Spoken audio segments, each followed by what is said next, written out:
Mic check. 1, 2. Oh, I see what you did there. Also, welcome in. Yeah, welcome in. Hello, hello, hello. So, let me get some.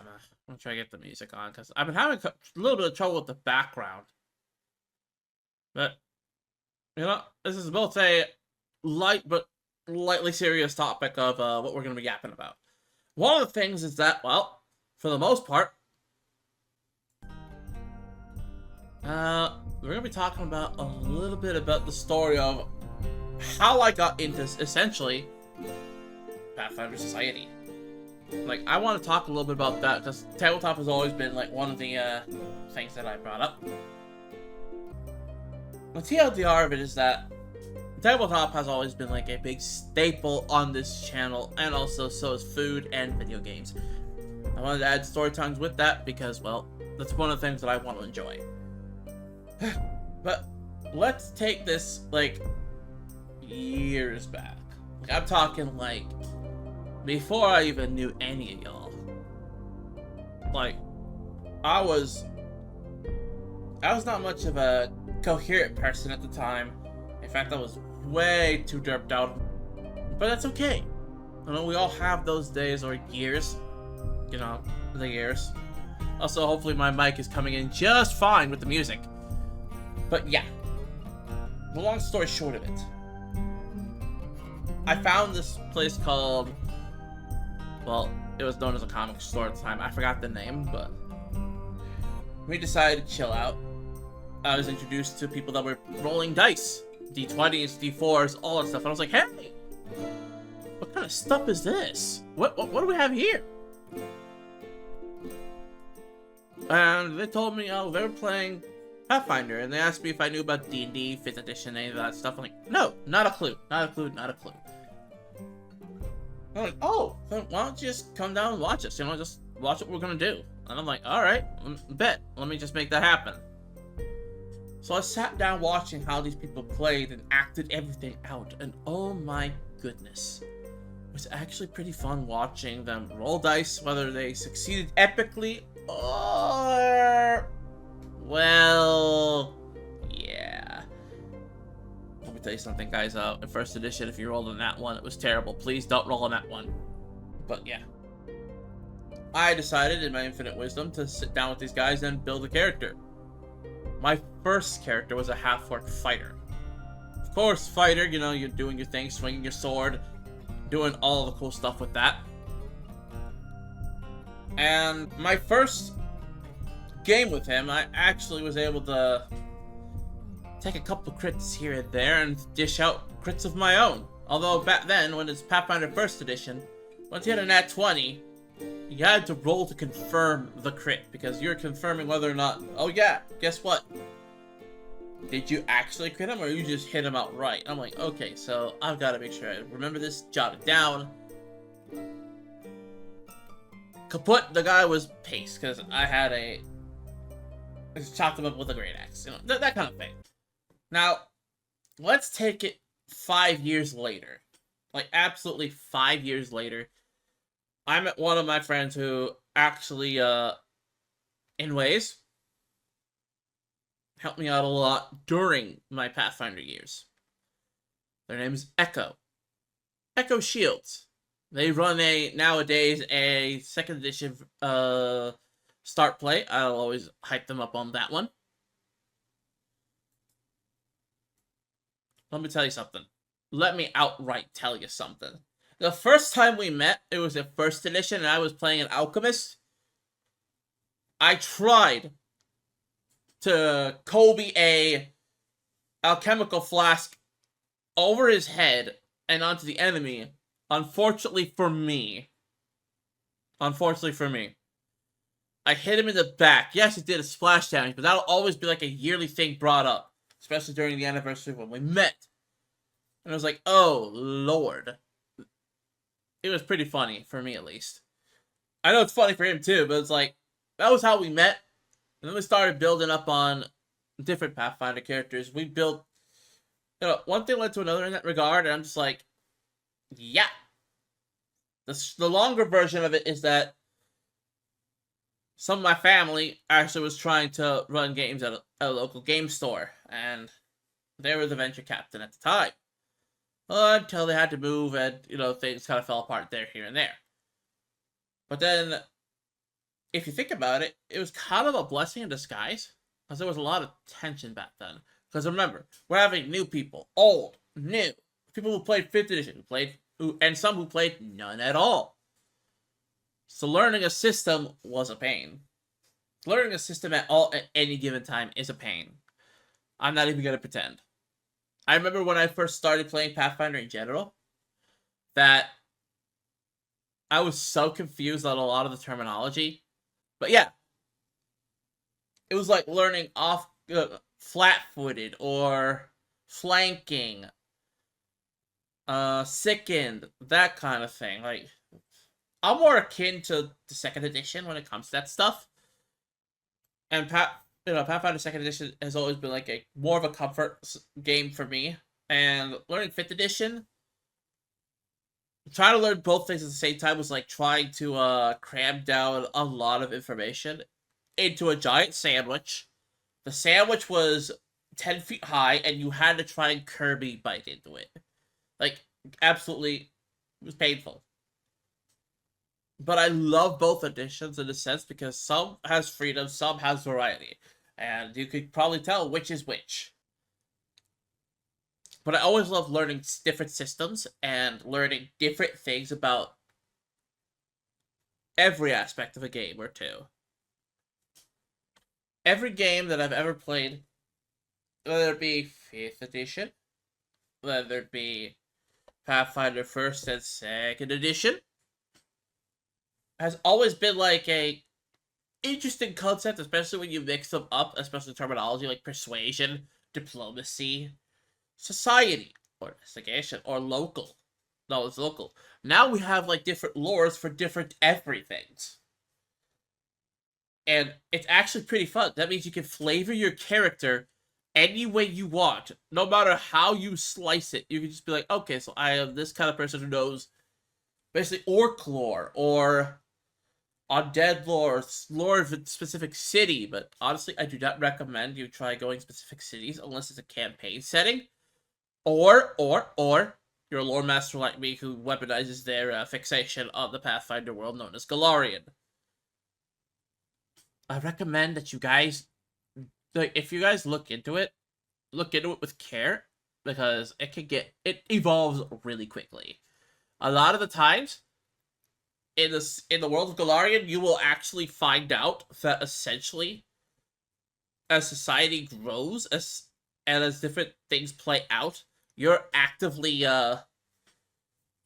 changing what happens in the lore. I have, like, for example, for those who have played 2nd edition, well, I think there were scenarios where we had to deal with the fact that one of the deities in Galarian just went kaput. Why did he go kaput? Well, let me just kill the music. He called a hit on himself. The guy called a hit on himself because, well, he confided that to another god that was of trickery, that he just didn't like the fact that there was endless, needless wars in his name. Think about it. A deity of war is saying that, it's needless, it's pointless. What the dirt? Like, I understand. Although I can sympathize. But in their trickery, they're thinking this would be a great time to probably take over the domain or just bring it down in general. So they go to the God of Assassins. Oh, this gets worse. The God of Assassins says, "What are you coming here for, Callistria? What are you doing here? Talk to me. Like, what you doing?" Now, normally, when you're talking to a deity to another, you have to have a really good reason, especially one for the deity of assassins. What are you doing? How are you doing? Where are you doing? This is where it gets a little crazy. Callistria, in her infinite wisdom, proclaims that the deity of war, Gorum, was not a deity at all. Falsified. Outright, oh, God.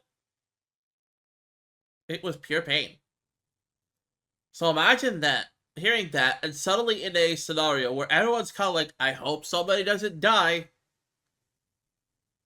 Well, level 1 to 4s actually witness him go down. And anyone who's worshipping Gorham loses their power. Like, oh my lord. That was like the scariest thing ever. Like, me, everyone else kind of read through that and we're like, okay, probably it's not gonna end the way we think it is. You know, there's no way anyone's gonna actually just go kaput. 2 pages in. So the deity of war actually goes down. And I'm like, what? What? Like, this is the face of pure concern. Even though I'm smiling, this is the face of pure concern. How? But then I realized he was just cut in half. Just quick, painless, efficient.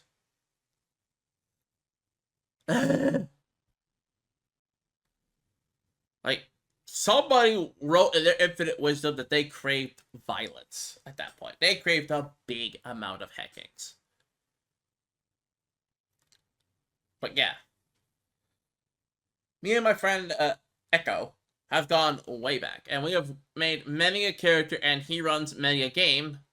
I try to help, but I'm more of the lore chronicler at this point. And the long story short is that because of all these events in my life with tabletop, I'm able to be the chocolatier bard that you guys, well, know today. I'm able to tell stories. I'm able to go to these games, walk up, play a game, run a game, and then tell you what happens afterwards.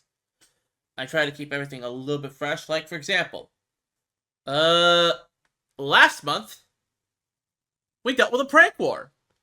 Straight up, a prank war. Like, 2 schools, well, 3 technically, in their wisdom decided, you know, who would be the best at adventuring, making jokes along the way. Let's find out, because there was the Eagle Knights. The Eagle Knights Dean was like, alright, we've been raising Pathfinders for a long time. We have been doing this and that for a very long time. And with that said, we would like to, well, throw a big party. Throw a big party in the sense of we're calling off all school activities and commencing with the prank war. Now, this prank war was to be constructed in a feasibly reasonable manner. I say reasonable lightly. Because you know about the Fae and how they deal with things. It's a lot of trickery. Like, for example, if I was to walk up to you and be like, can I have your name? And you're like, yeah, my name is such. Like, haha! It's mine now. If I was a Fae, that's how it would go down. But I'm just a half-elven, halfling kind of person. I'm small, but I'm also adorable. Thank you. Now, this prank war was led by, on the Fae side, with a leprechaun dean. Yes, you heard me. The dean of the school of the Fae was a leprechaun. They called us all out. And we're like, you know what? Are we smarter than a Fae? Are we? Are we? Goodness, I hope so. I'm not losing my name or my sanity in this prank war. But the thing is that, technically, we had 2 options. Even as me as the game master. We can either help the Pathfinders students actually, win the prank war.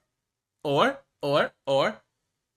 me and the party, essentially, would take the, initiative and get the prize ourselves. The Medal of Foolery. Yes, that is actually what they called it. A Medal of Foolery. Absolute buffoonery. Absolute tomfoolery. Honestly, it was quite fun up until, well, fires broke out, ghosts started pouring out, that kind of thing. Like, it was a haunting kind of situation, but we managed to pull through. At least, they did. I was running the game, so it's like, I had to help them throw a bone, because some of them were just fighters who didn't know much, but that's alright. Sometimes it's good to have, like, brute force in all the pranks. But with that said, the deans decide they can't just let us have all the fun. So at the near end of it, they're just like, "What you doing? Like, hey, how you doing? You know, how you feeling, good sir? You know, we see that you're having a good time helping the students out, but alas, we can't have you essentially running around and showing us up." So I'm just like, let's have a little funny battle. Let's have a funny battle, non-lethal, of course. It was a curb stomp. Even at my best, even with rolling crits, it was a curb stomp. Although a lot of pies were flung, cherry, lemon, and blueberry alike, which had elemental powers, which... Why? Why the elemental powers of a blueberry pie? Cold damage on a blueberry pie. I'd expect that from lemon, because it's frozen every time, like lemon meringue pie. But no. Man. Anywho. I hope you guys are enjoying this little story here and there. If you are, please hit the like button and subscribe to the channels, whether they be on YouTube or you're on Twitch. Also, is my mic coming in better than usual? Because I have been testing this scuffed mic all the day to make sure that I can be heard abound. Even through, like, windstorms. I'm talking, like... But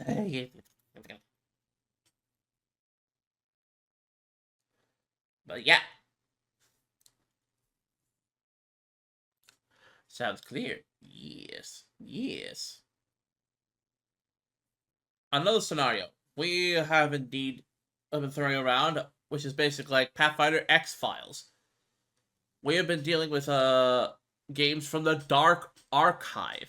The Dark Archive, for those who are familiar with the Pathfinder lore, is basically the society's more intricate kind of stories. Think X-Files, Lost Tapes, all that stuff. You name it, it's right there.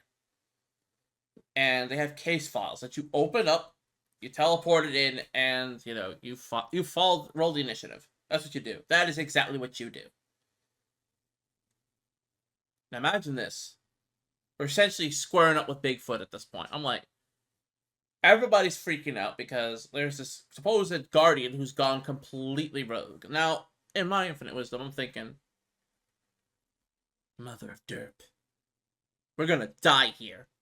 With that said, the sheer amount of terrifying things that happened on this way, we found hunters that were essentially starving for a couple hours, if not near a day. They were just up in the tree. Like, just up in the tree. And they were telling us about this creature that had different appendages and different features, but we based it down to its first form is actually a boar of some sort. A boar. A giant boar. A giant ancient boar. Although this thing could burrow and had, like, red piercing eyes, it could be obscured even in the trees or without, and I'm just like, no, no, no. I almost get bodied like once or twice. Oh, hold on. Alright, the voice has changed. Let me get my, my D20 for this one. Okay, let me roll it. Why, hello. Mic check. 1, 2, 1, 2. How are we doing? Like, no, seriously, guys. How are we doing? Hmm? Hmm? Now, what do you do when basically a mythical boar is staring down at you? Well, our first thought was to run. And that didn't get us very far. That did not get us far at all. We got chased down. We had no choice but to fight. Now, I start throwing every single alchemical vial I can.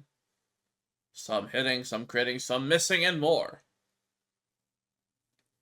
Until the fighters came up and actually started slapping it silly. Even then, there was a lot of hit points to be dealt with, and as soon as we were able to get it to, like, its last health, it just said, no.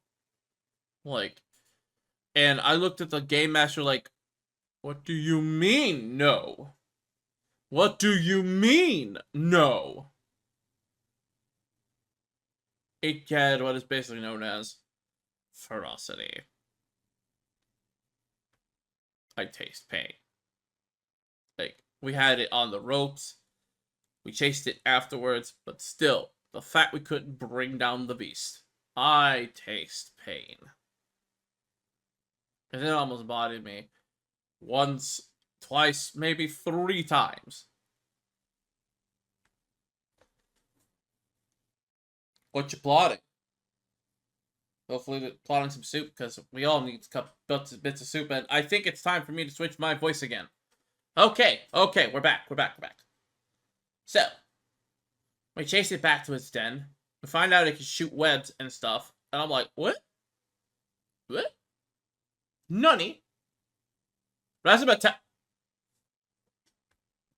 Son of a dirt. I must try to get a will save off. No, I rolled a 1. No!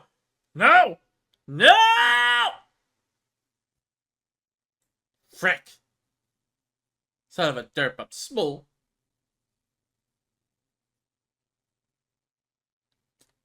There will be Hecc to the cat. I'll call the local wizard. Hey! Over here! Yeah, you! Wizard guy, transmuter. Can you get me back to the normal size, please? Thank you. Razama... What? Oh. Razama Foozle. Alright. Let's try that. Razama Foozle. Okay, we're back. Wait! Razama... Sizzle? There we go. Anywho.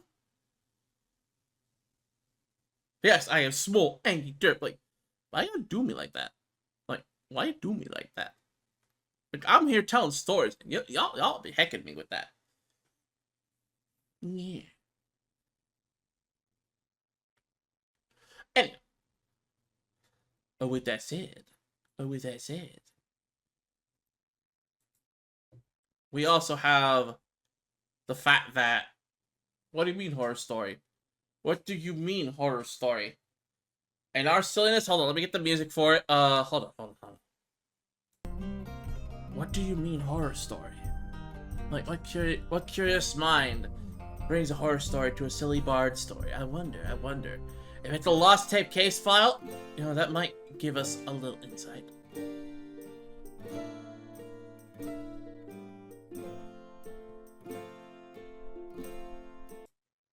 What? Editing a video on Canva. I mean, to each their own. You gotta do what you gotta do, but what happened with the video? I'm wondering. Also, yes, you give Hecc. But what happened? Like, was it, like, scuffed? Like, outright, like, the quality was, like, bit rate of what a... like, Xbox Live audio, or...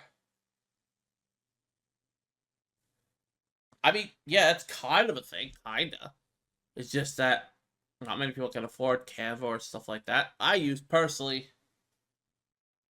I got very distracted. That's fair.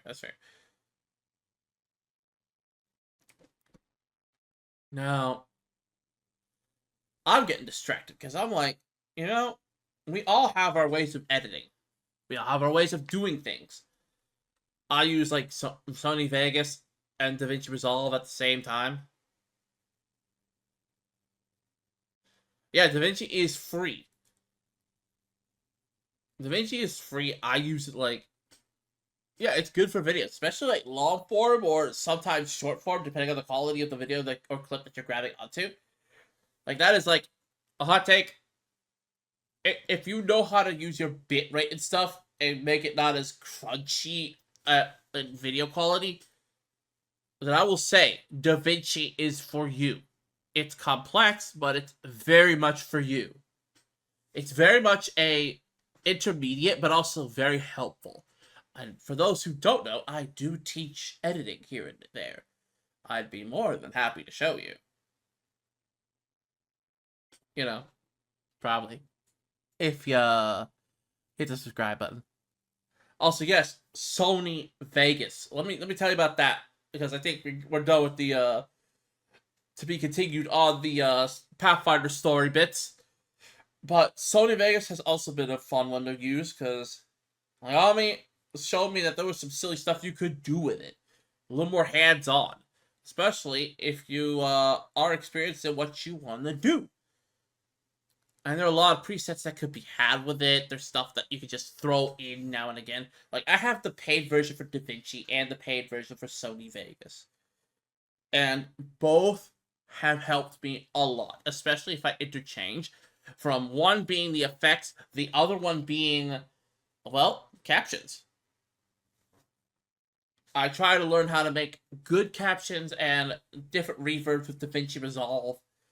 And I use Sony Vegas for, like, my personal use of, essentially, video editing. I have to relearn a couple things on Sony Vegas, but honestly, it's pretty much worth it. It's pretty much worth the bucks.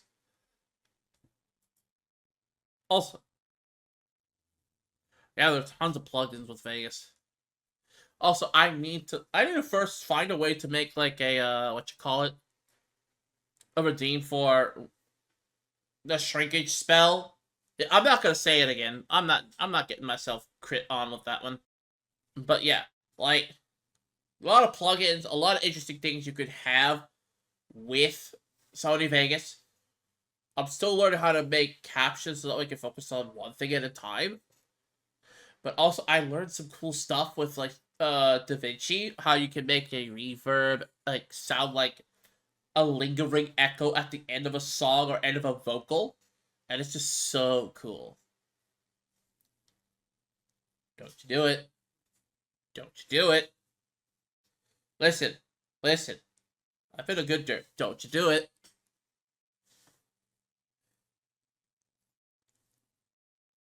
But yeah.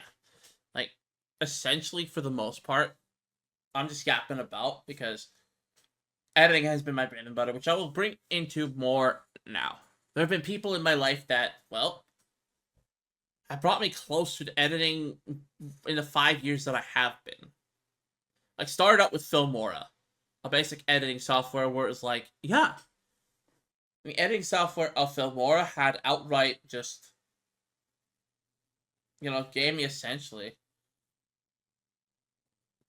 the power to really just create at a fast pace. Also, don't venom at me. Don't do that. Why you gotta do me like that? And essentially, it was good for a time. But then people started bringing me up to, like, DaVinci Resolve. Like, some people made me dive in head first in DaVinci Resolve. Some of it in Fairlight, some of it in Fusions, that kind of stuff. And I'm like, what am I doing?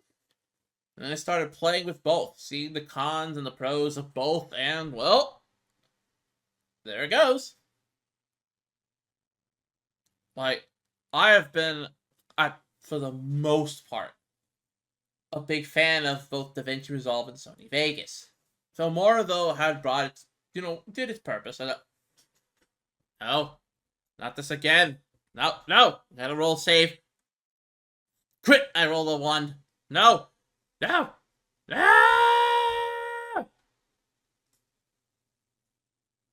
Son of a derp. I'm trying to stream. Can't you see what you're doing to me? Shall we go away? I'm safe, I think. Razuma Sizzle. Thank you. Okay. So, with that said, let me get some silly music back on. Yes, I'm going to be interchanging from silly to serious music. I need to find more ways to get like non-copyright music or get some commissioned music from myself.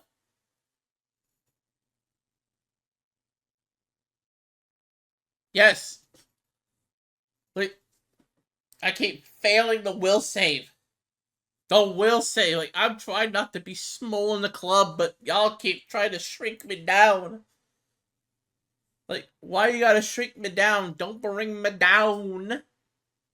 Yeah.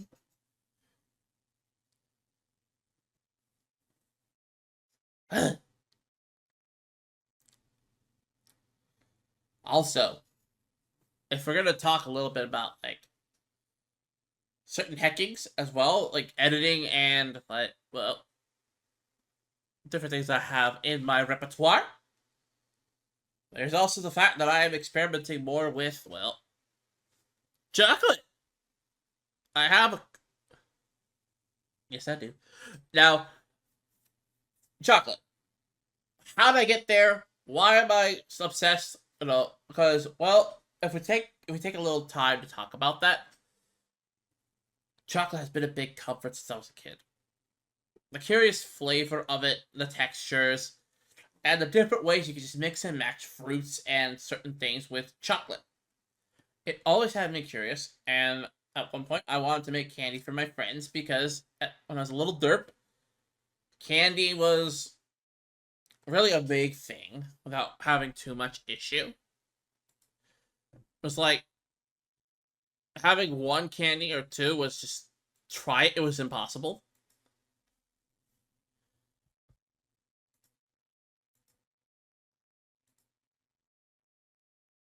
Like I personally enjoy a nice treat. I enjoy a nice candy, a nice chocolate mostly. Like that's why making chocolate has been like a very important thing for me. Following the recipe that I make, it's a little bit of a balance between bitter and sweet. It's not too bitter, not too sweet.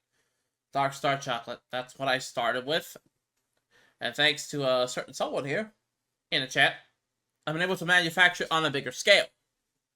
Now you gotta ask yourself, like at times where when you're experimenting, you gotta ask yourself, will this work? Like, come on, will it work? Probably yes, probably no. Like I've had recently a very citrusy chocolate because I tried to do not just the orange peel, but the orange juice in the chocolate. Let me tell you something. I have not screamed that much in my entire life. Trying to bite into it and be like, ah! I think there has to be a way to add some kind of, fruit-like base or juice to a chocolate without it hurting so much. Oh, pretty filled chocolate. That's actually pretty nice. I need to try that at some point. Hazelnut, yeah?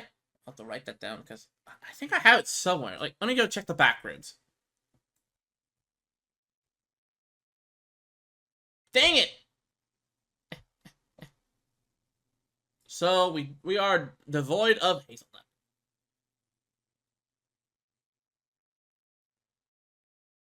That is fair. I should have thought about that before I started experimenting. Candied fruits, but I don't know how to candy any sort of fruit or berry. That's the thing that I struggle with. I can make chocolate all the do that day with salted caramel, or even maybe, just maybe, a little chili, a little spice. Just a little heat. But I cannot for the life of me candy anything. Because there's something that says, that's fair. There's so many, like, for example, there are so many ways you could just candy with either sugar and honey, sugar, molasses. Some, in like the olden days of American time, would use whiskey or bourbon. And I'm just like, how? Just how? I mean, it is kind of like sugar, concentrated sugar and alcohol, but still. If you didn't get drunk off a peach candied in essentially what is drink, that like I don't know what you did. That is also true. That is also true. Heat destroys alcohol. Unless, of course, they were like aging this thing like nobody's business, but even then, that would be highly unlikely. I just know like there's some ingredients in foods that call for like you don't just cook the alcohol right out of whatever it is you're doing. But that's just what I hear. And I've seen some do it, and I'm just like, huh. You know, that's fair. Vanilla extract is pretty good. Nice vanilla extract would be nice on a hot cocoa. Okay. But anywho. Let's see, where's the music? Okay, back to the music. One thing we have to think about is, well, I'm trying to make sure that the chocolate business that I'm running and the editing business that I'm running mix together well enough into a nice, sweet, sweet treat. It's just, I'll admit it, my health has been kind of a rude.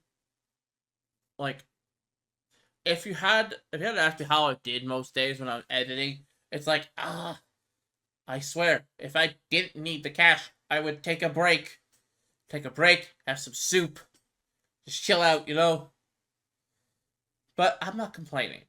The work is good, my friends are plentiful, and everything kind of just seems pretty darn chill.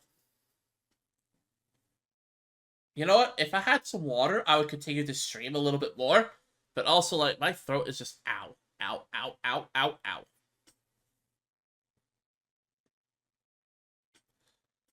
But one thing I want to do is make sweets, make treats, make memes, that kind of thing. And also, I want to learn how to bake bread. I want to learn how to make bread. Now, before I completely go to put on the stream, I'd like to make a little call to action because honestly, the fact that you guys are still here chilling out with me is heckin' awesome. If you guys want to support the channel in general, hopefully this will work, right? If not, heck me. Oh, there it is. The Chocolate Factory crew right there, you know, having a good time. The fact that you all are here just talking with me at all is a great comfort. I'm really happy that you guys are in my life, and I'm glad that I'm able to do stuff like this with you guys. But I know that I don't have that much endurance on me. But the honest fact of the matter is that I can do what I love when I love it and not have to worry about, like, what's going on here, what's going on there. You know, just, I get to scream, I get to edit, and do whatever it is I want to do.